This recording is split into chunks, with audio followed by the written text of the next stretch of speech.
할렐루야. 행복하고도 즐거운 명절 보내신 줄 믿습니다. 오늘은 하나님께 예배하는 수요일 저녁입니다. 이 예배 시간을 통해서 하나님의 은혜가 예배하는 여러분들 가운데 충만히 내려주시기를 소망합니다. 기도하겠습니다. 아버지 하나님, 우리를 부르셔서 거룩하게 하시고 하나님 자녀 삼아주셔서 이렇게 하나님 앞에 예배케 하심을 감사합니다. 이 예배라는 이 도구가 얼마나 소중한 것인지 우리 모두가 다 잘 알고 있습니다. 하나님을 만나는 장이요, 하나님의 뜻을 듣는 시간이며 또한 하나님의 거룩하신 사랑을 깨닫는 시간입니다. 하나님, 오늘도 하나님 앞에 머리 숙여 예배하오니 우리가 예배하는 자리에 강림하여 주셔서 우리의 예배를 받아 흠양하여 주시고 우리에게 한량없는 또 약속하신 은혜를 부어주시옵소서. 그리하여 이 시간을 통해서 충전받고 회복되며 더욱더 하나님과 가까워지는 아름다운 만남의 시간이 되게 하여 주시옵소서. 이 예배의 시간을 온전히 주님께 맡겨드리며 예수 그리스도의 이름으로 기도하옵나이다. 아멘. 이 시간 함께 부를 찬송가는 찬송가 292장입니다.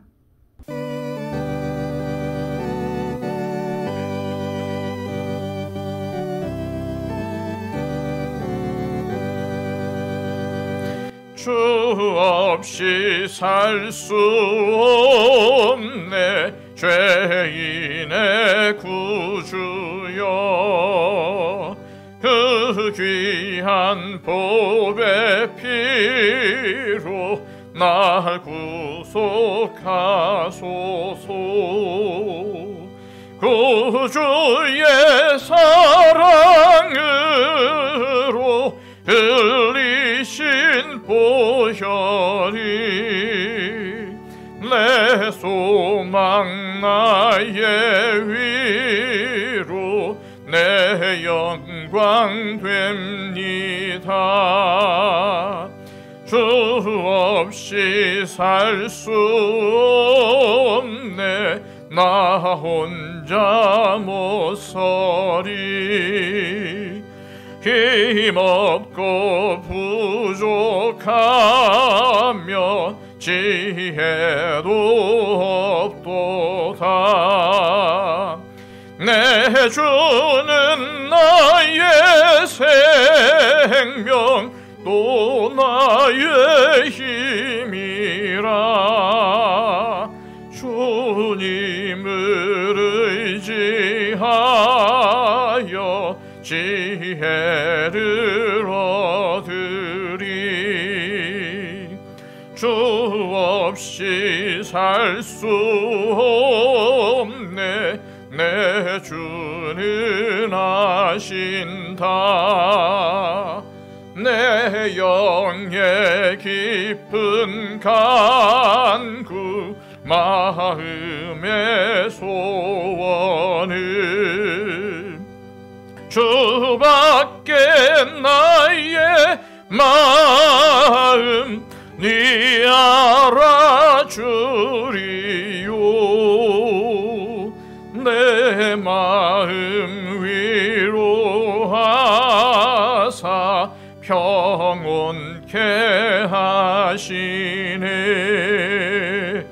주 없이 살 수 없네 세월이 흐르고 이 깊은 고독 속에 내 생명 끝나도 사나운 풍랑일 때 날 지켜주시니 내 곁에 계신 주님 늘 힘이 됩니다.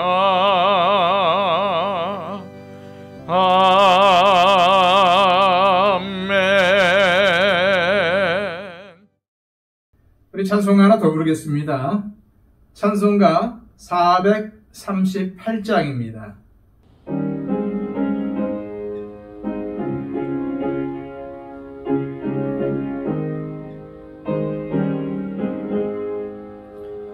내 영혼이 은총 입어 중한 죄짐 벗고 보니 슬픔 많은 이 세상도 천국으로 와도다.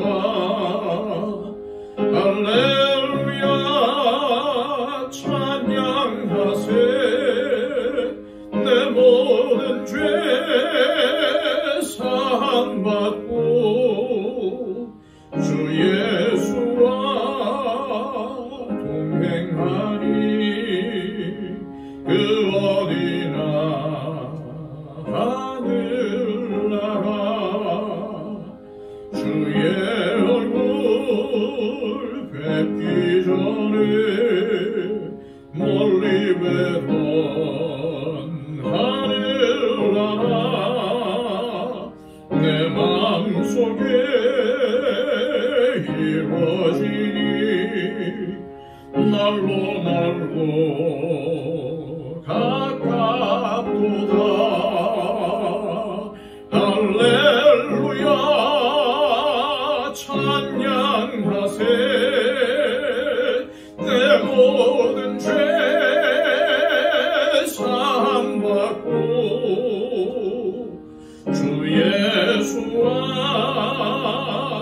동행하니 그 어디나 하늘나라 높은 산이 거친 들이 초막이나 궁궐이나 내 주 예수 모신 곳이 그 어디나 하늘나라. 할렐루야 찬양하세. 내 모든 죄 사함받고 주 예수와 동행하니 그 어디나 하늘나라. 이 시간 하나님께서 우리에게 주시는 귀한 말씀은 신약성경 요한복음 6장 1절에서 15절까지의 말씀입니다. 신약성경 152쪽입니다. 그 후에 예수께서 디베리아의 갈릴리 바다 건너편으로 가심에 큰 무리가 따르니 이는 병자들에게 행하시는 표적을 보았음이로라. 예수께서 산에 오르사 제자들과 함께 거기 앉으시니 마침 유대인의 명절인 유월절이 가까운지라 예수께서 눈을 들어 큰 무리가 자기에게로 오는 것을 보시고 빌립에게 이르시되 우리가 어디서 떡을 사서 이 사람들을 먹이겠느냐 하시니 이렇게 말씀하심은 친히 어떻게 하실지를 아시고 빌립을 시험하고자 하심이라. 빌립이 대답하되 각 사람으로 조금씩 받게 할지라도 200데나리온의 떡이 부족하리이다. 제자 중 하나 곧 시몬 베드로의 형제 안드레가 예수께 여짜오되 여기 한 아이가 있어 보리떡 5개와 물고기 2마리를 가지고 있나이다. 그러나 그것이 이 많은 사람에게 얼마나 되겠사옵나이까? 예수께서 이르시되 이 사람들로 앉게 하라 하시니 그곳에 잔디가 많은지라 사람들이 앉으니 수가 5,000명쯤 되더라. 예수께서 떡을 가져 축사하신 후에 앉아있는 자들에게 나눠주시고 물고기도 그렇게 그들의 원대로 주시니라. 그들이 배부른 후에 예수께서 제자들에게 이르시되 남은 조각을 거두고 버리는 것이 없게 하라 하시므로 이에 거두니 보리떡 5개로 먹고 남은 조각이 12바구니에 찼더라. 그 사람들이 예수께서 행하신 이 표적을 보고 말하되 이는 참으로 세상에 오실 그 선지자라 하더라.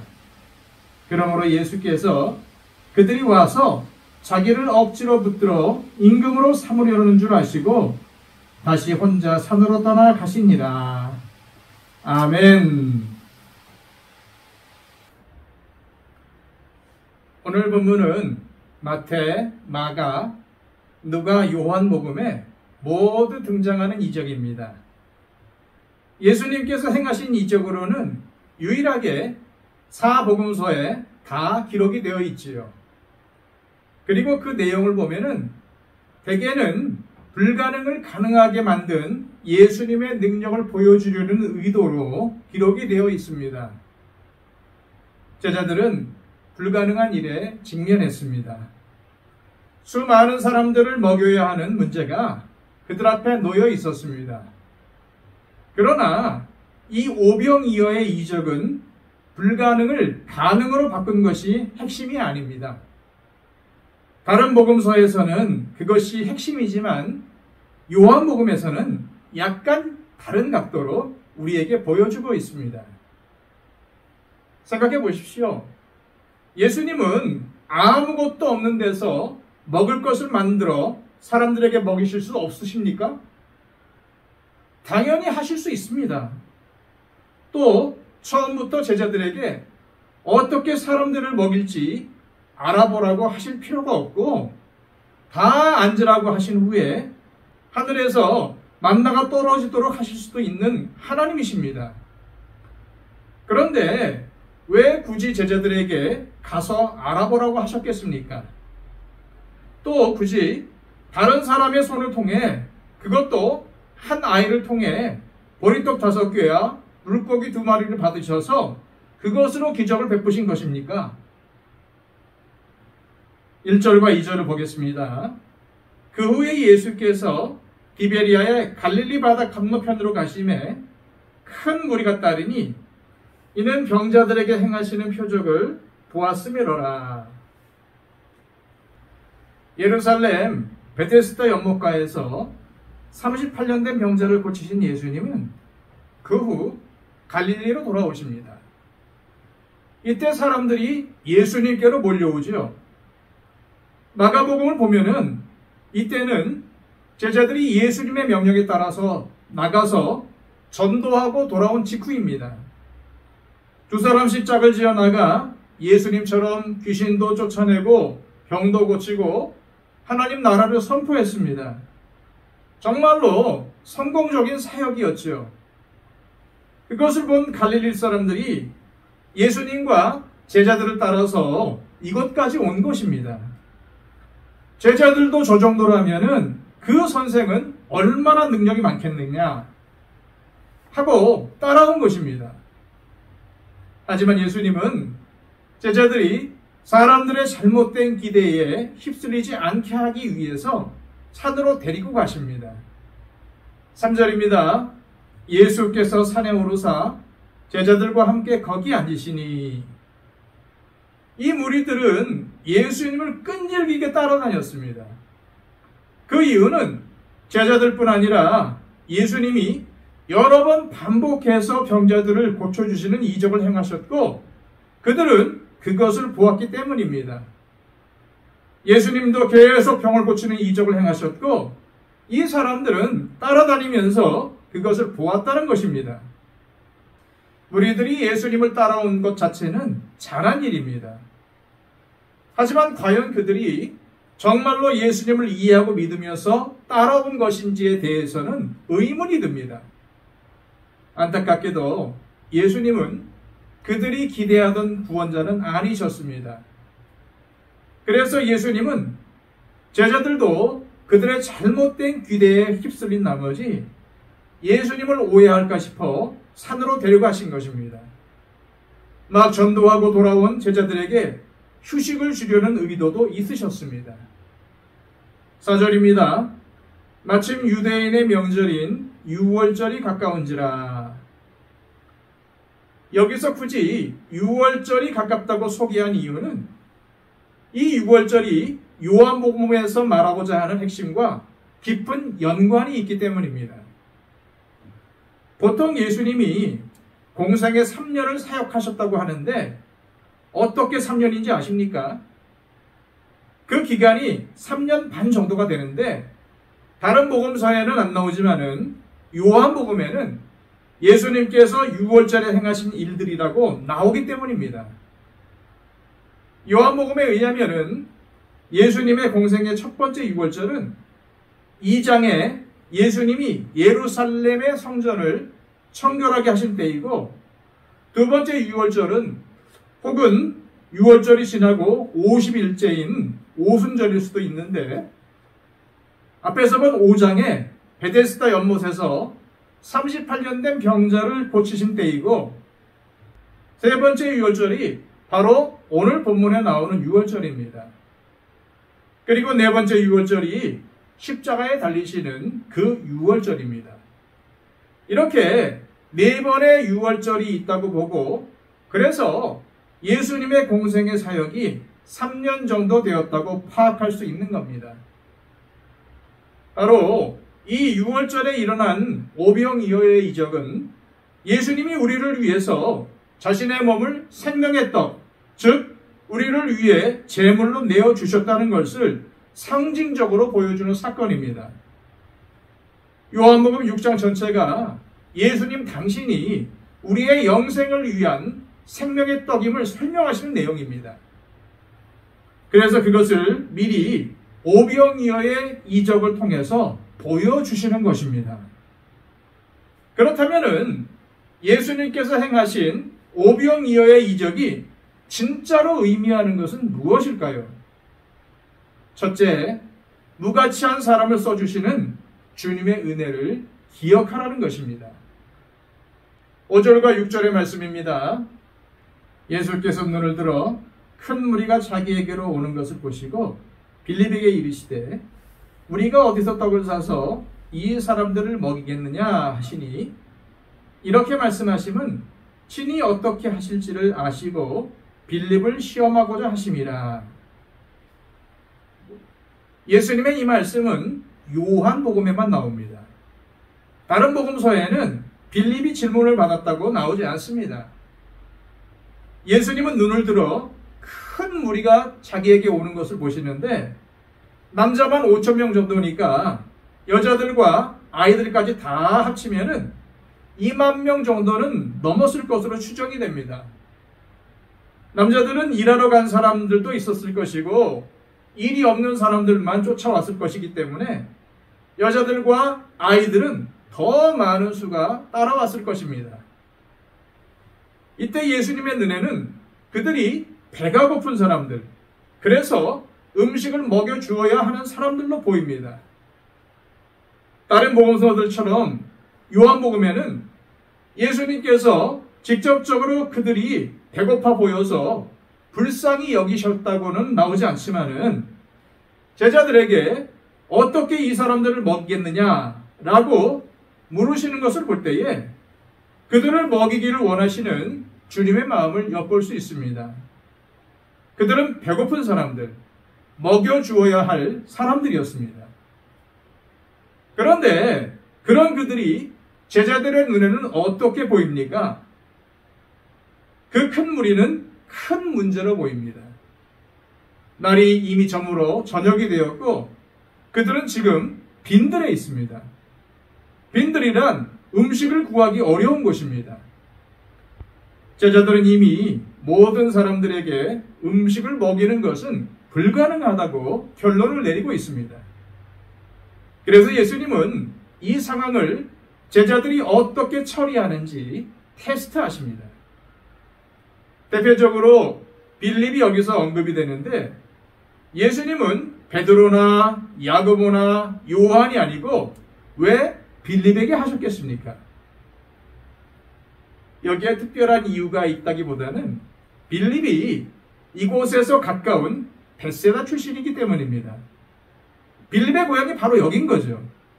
그래서 그가 이곳 지리를 잘 알고 있고 어디서 먹을 것을 구할지 알고 있기 때문에 그에게 말씀하셨을 것이라고 생각이 됩니다.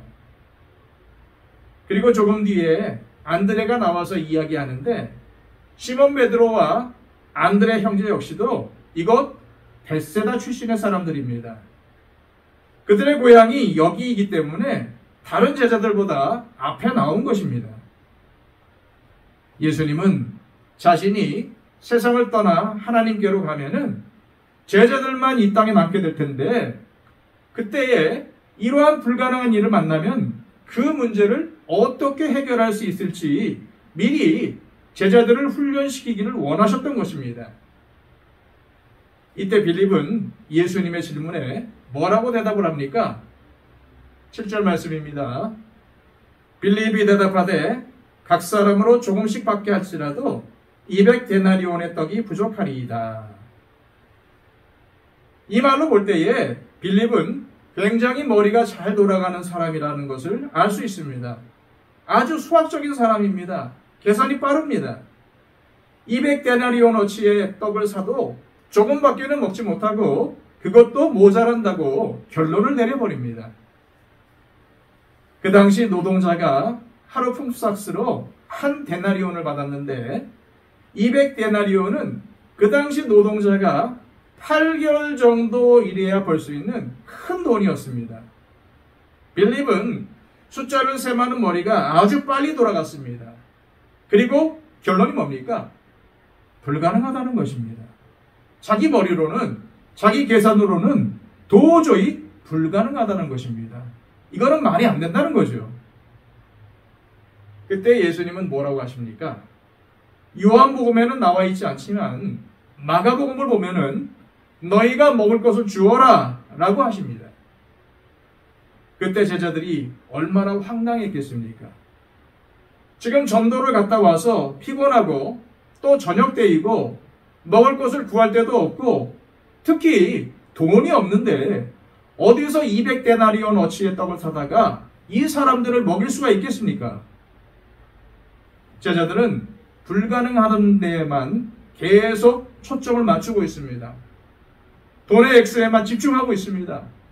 다른 것은, 특히 예수님의 능력은 보지 못합니다. 마가복음 6장을 보면은 그때 예수님이 또다시 질문을 하십니다. 너희에게 떡이 얼마나 있느냐? 가서 알아보아라. 그래서 제자들이 가서 알아보고 떡 5개와 물고기 2마리를 가져오게 됩니다. 8절과 9절 말씀입니다. 제자 중 하나 그 시몬 베드로의 형제 안드레가 예수께 여짜오되 여기 한 아이가 있어 보리떡 5개와 물고기 2마리를 가지고 있나이다. 그러나 그것이 이 많은 사람에게 얼마나 되겠사옵나이까. 보통 우리가 여기서 생각할 수 있는 것은 비록 아주 작은 것, 보잘것없는 것이라도 주님께 드리면은 주님이 그것을 사용하셔서 엄청난 일을 이루실 수 있다라는 교훈을 얻는 것입니다. 그런데 거기서 끝나면은 이 사건의 핵심을 놓치는 것이 됩니다. 당연히 그런 뜻도 있습니다. 보잘것없고 연약하고 부족하지만은 주님의 손에 들리기만 하면은 엄청난 일이 일어날 수 있다는 뜻이 있습니다.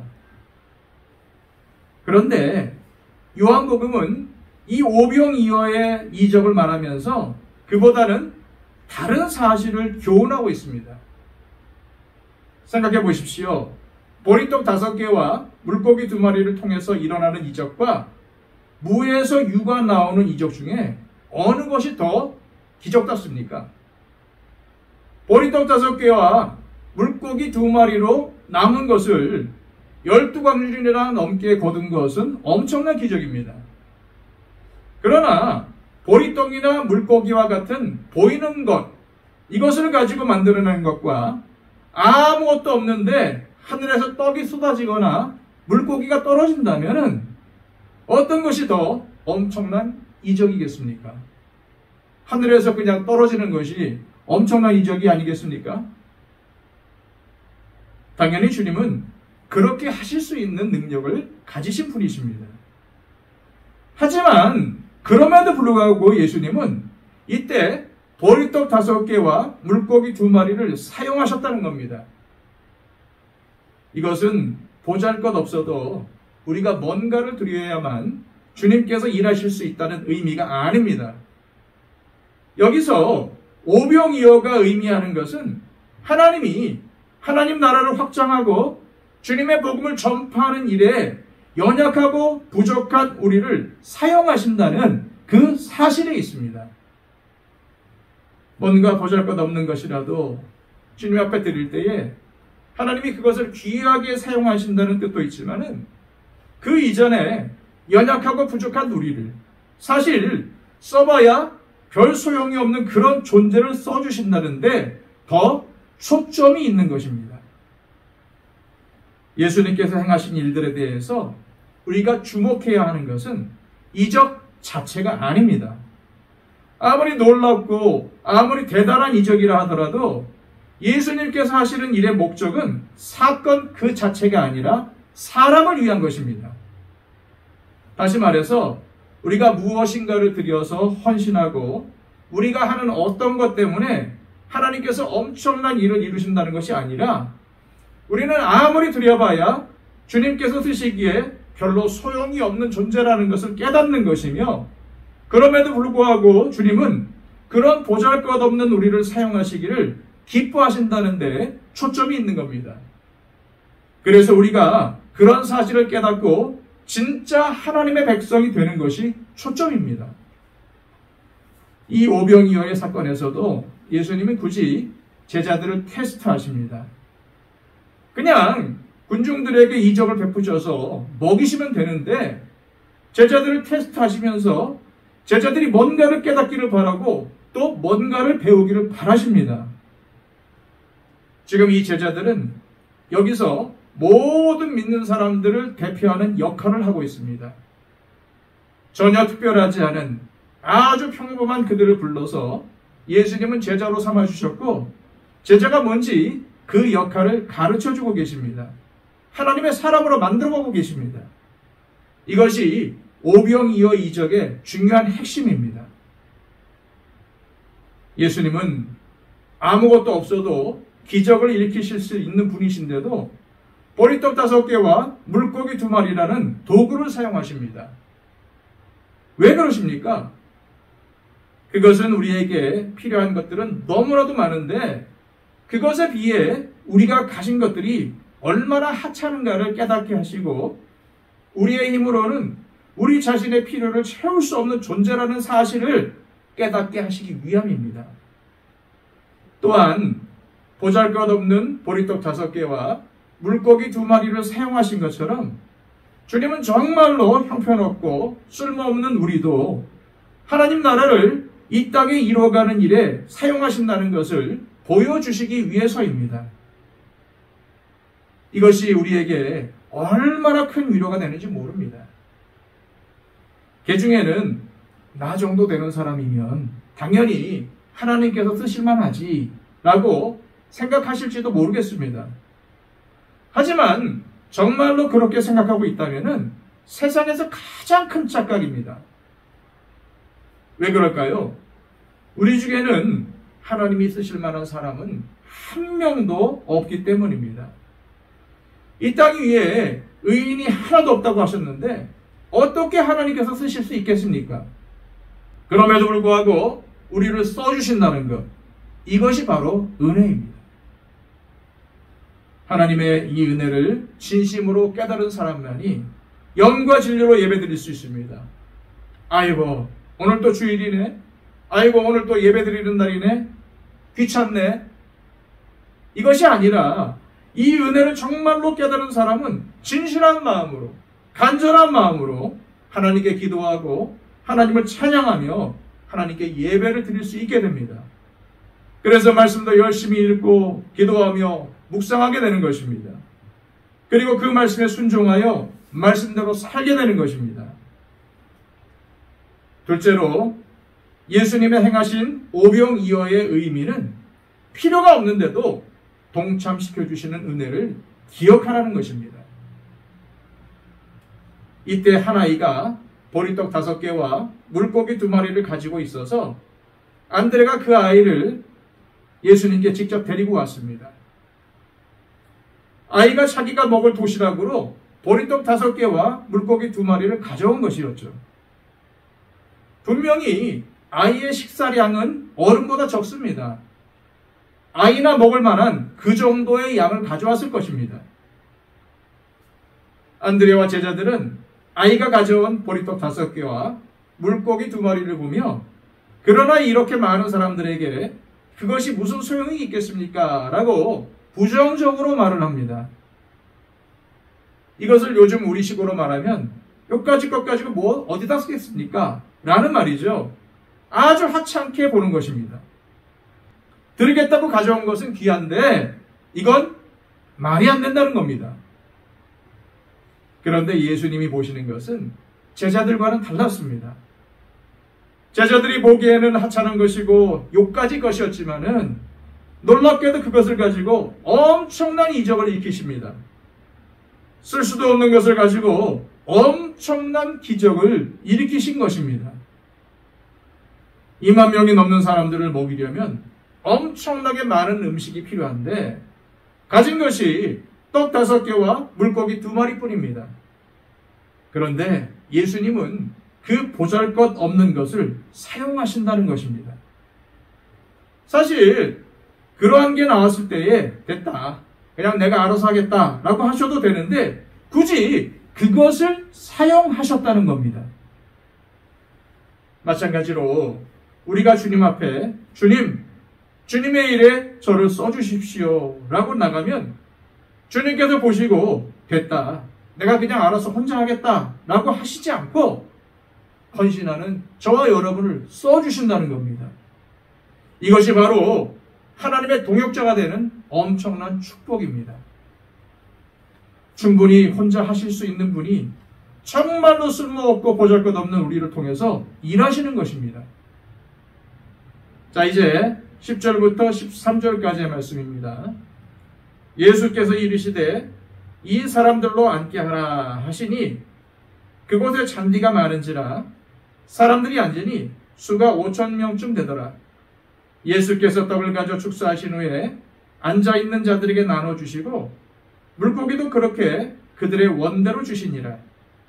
그들이 배부른 후에 예수께서 제자들에게 이르시되 남은 조각을 거두고 버리는 일이 없게 하라 하시므로 이에 거두니 보리떡 5개로 먹고 남은 조각이 12바구니에 찼더라.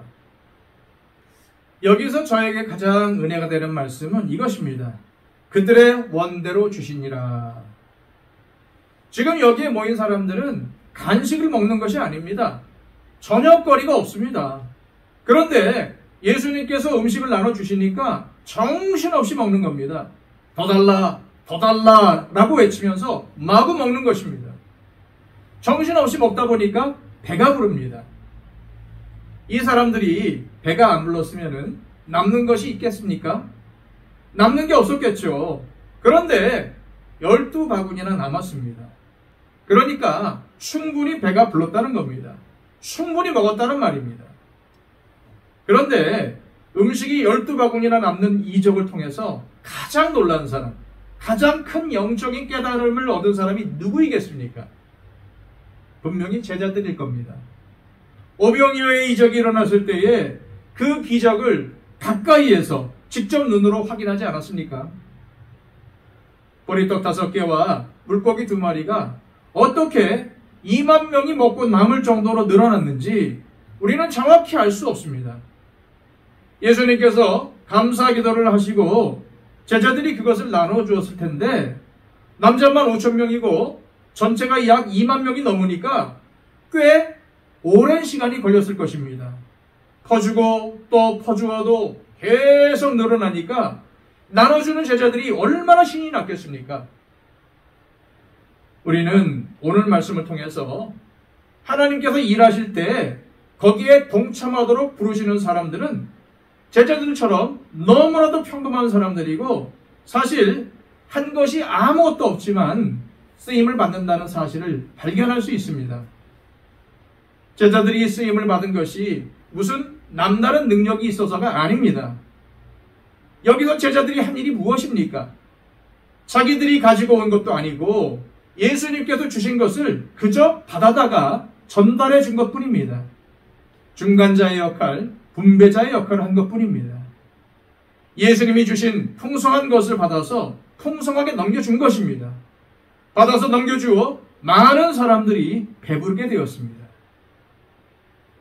위대하신 주님으로부터 받아서 나누어주고 베풀어주는 것, 그것이 바로 주님의 일이며 그것이 바로 봉사입니다. 내가 잘나서 하는 것이 아니라, 내가 능력이 뛰어나서 하는 것이 아니라 주님께서 주신 것을 그냥 받아서 전달하는 것, 이것이 바로 주님의 일이요 주님의 사역입니다. 모세 같은 사람도 대단한 사람이라서 하나님께 쓰임받은 것이 아닙니다.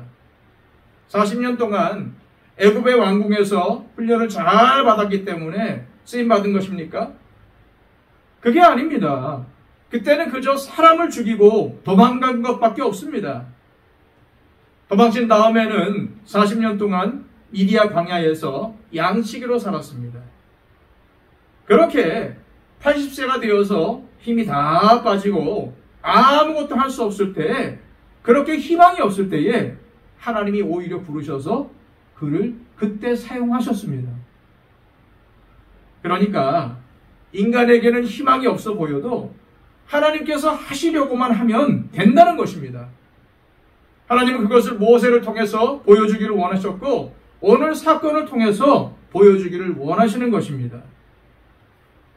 그러므로 우리는 내가 잘나서 된 게 아니구나 하고 겸손할 수밖에 없는 동시에 위대하신 하나님께서 나와 같이 비천한 사람을 불러서 사용하신다는 사실에 감사함과 함께 자부심을 가지고 신앙생활을 해야 합니다.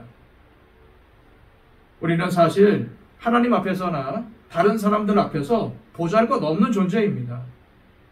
우리가 아무리 대단한 것 같아도 전 세계에서 나를 아는 사람이 몇 명이나 됩니까? 내 주변 사람들이나 나를 알지 세계 사람들은 내가 있는지도 모르는데 어떻게 유명한 사람이 될 수 있겠습니까? 또 아무리 유명해도 이 세상을 떠나고 나면은 다 잊혀지고 맙니다. 그리고 우리는 하나님 앞에 그렇게 도움이 되는 사람들도 아닙니다. 사실 우리가 하나님이 하시는 일을 방해하는 때가 얼마나 많습니까? 도움이 될 때보다는 오히려 방해되는 때가 더 많습니다. 그런데도 하나님은 우리를 내치지 않으시고 써주신다는 것이 참으로 놀라운 일입니다. 바로 이것이 오늘 오병이어의 표적을 통해서 우리가 깨달아야 하는 것입니다. 요한복음에서 왜 이적이나 기적이라는 말 대신 굳이 표적이라는 단어를 쓴다고 했습니까? 그 이적이 예수님을 바라보게 하는 도구가 되기 때문입니다. 그냥 이적이 아니라 예수님을 바라보게 하는 도구입니다. 그래서 표적인 것입니다. 그러나 이것을 통해서 주님과의 관계가 더욱 굳건해지고 주님께 더 순종하고 오직 주님만이 나의 주인이시며 나의 도움이십니다 하는 것을 고백하기를 원하시는 것입니다. 14절, 15절 말씀입니다. 그 사람들이 예수께서 행하신 이 표적을 보고 말하되 이는 참으로 세상에 오실 그 선지자라 하더라. 그러므로 예수께서 그들이 와서 자기를 억지로 붙들어 임금으로 삼으려는 줄 아시고 다시 혼자 산으로 떠나가시느니라. 여기서 세상에 오실 그 선지자는 신명기 18장에 언급된 선지자를 가리킵니다.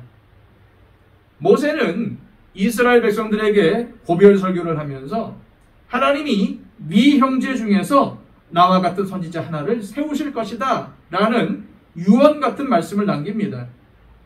이 유언 속에 나와 같은 선지자가 바로 오늘 본문에 나오는 그 선지자입니다.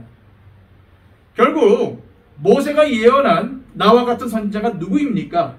그렇습니다. 바로 예수 그리스도이십니다. 하지만 오병이어의 이적을 맛본 사람들은 예수님이 자신들을 위해서 죽으러 이 땅에 오신 것을 모르고 세상의 가치관, 세상의 관점으로 보았습니다. 세상의 일을 해결하러 오신 해결사 정도로 생각한 것입니다. 사람들은 예수님에게 저의 영혼을 구원해 주십시오. 제가 주님의 제자로 서겠습니다. 라고 하는 게 아니라 세상에서 자신이 이루고 싶은 욕구를 해결해 주는 임금으로 삼으려 합니다. 그래서 예수님은 사람들을 피해서 혼자 산으로 가신 것입니다. 그렇다면 우리는 어떻습니까? 우리도 마찬가지입니다. 우리도 다 하고 싶은 게 있고 가고 싶은 길이 있습니다. 그리고 우리를 위해서 그 일을 이루어줄 능력을 가지신 분을 필요로 합니다. 그래서 그런 이유로 하나님을 믿는 사람들이 의외로 많습니다. 하나님과의 인격적인 관계 안에서 신앙이 자라가고 예수님의 제자로 살아가고 주님의 뜻을 이루는 데 관심이 있는 게 아니라 하나님은 능력의 하나님이시니까 나를 도와주실 수 있는 분이시기 때문에 내가 믿는다. 내 목적을 이루는데 능력을 주시기 때문에 믿는다라는 식입니다. 마치 아라비안 나이트의 알라딘의 요술 램프에 나오는 지니처럼 필요한 것이 있을 때마다 램프를 문지르면은 요정이 나타나서 물어봅니다. 주인님, 부르셨습니까? 능력을 가진 쪽은 주인이 아니라 요정인데 램프를 가진 사람이 늘 주인입니다. 요정의 능력을 통해서 원하는 것을 얻는 것처럼 그런 능력을 가지신 하나님을 원하는 경우가 얼마나 많습니까? 능력을 가지신 분은 하나님이시다. 나는 능력이 없고 하나님은 능력이 있으시다. 라는 것을 인정하지만 주인은 언제나 누구입니까? 바로 나입니다. 내가 주인인 것을 어떻게 합니까? 어떠한 결정을 내릴 때에 누가 결정을 내리는지 보면 압니다. 내가 하고 싶으면 하고 하기 싫으면 안 하고 내가 가고 싶으면 가고 가기 싫으면 안 갑니다. 모든 결정을 내가 합니다. 그러면 결국 내가 내 삶의 주인인 것입니다. 그래서 내가 주인이고 마치 하나님이 종인 것처럼 신앙생활하는 경우가 너무나도 우리 가운데 많습니다. 하지만 예수님은 우리를 위해서 자신의 생명을 내어주셨습니다. 바로 이것이 오병이어의 표적이 의미하는 내용입니다. 자신을 떼어서 우리에게 나눠주시며 우리에게 무엇이 필요한지도 모르고 요구하지도 않는 우리를 먹이시고 백성으로 삼으셔서 우리는 배부르게 되었습니다. 우리가 이 사실을 깨닫고 있다면 지금 이 상태에 만족하지 말고 예수님을 참 주인으로 모시며 정말 보잘것없는 나를 사용하시는 그 주님과의 관계를 굳건히 세워나가시기를 바랍니다. 바로 이것이 오늘 오병이어의 사건을 통해서 우리에게 주시는 하나님의 뜻입니다. 기도하겠습니다. 아버지 하나님, 오늘 이 사건을 통해서 이 말씀을 통해서 주님께서 우리에게 깨닫기를 원하시는 것들을 깨닫기를 원합니다. 내 삶의 모든 필요 주님께서 채우시는데 마치 그것을 우리가 채우는 것처럼 마치 그것이 우리에게 능력이 있어서 채워지는 것처럼 생각할 때가 얼마나 많았습니까? 주님, 우리의 필요는 이 육신의 떡이 아니라 예수님 바로 그 자체임을 알게 하여 주시옵소서. 예수님을 먹어야 생명을 얻고 예수님을 먹어야 영생을 얻는다는 사실을 우리가 늘 깨달아 알아 날마다 예수님과 교통하며 날마다 예수님과 사귀며 날마다 예수님과 동행하는 우리의 삶이 되기를 원합니다. 세상의 것으로 만족하는 것이 아니라 하나님으로 만족하게 하여 주시고 성령으로 만족할 수 있는 우리의 삶이 되게 하여 주시옵소서. 육적인 사람이 아니라 영적인 사람으로 살아가게 하여 주시고 진정으로 하나님께 무릎으로 나가는 사람으로 살아가게 하여 주시옵소서. 육신적인 필요를 따라서 그것을 찾으려고 발버둥치는 것이 아니라 하나님께서 우리에게 열어주신 그 시온의 대로를 따라서 믿음의 길을 갈 수 있는 믿음의 사람이 되게 하여 주시옵소서. 예수 그리스도의 이름으로 기도하옵나이다. 아멘.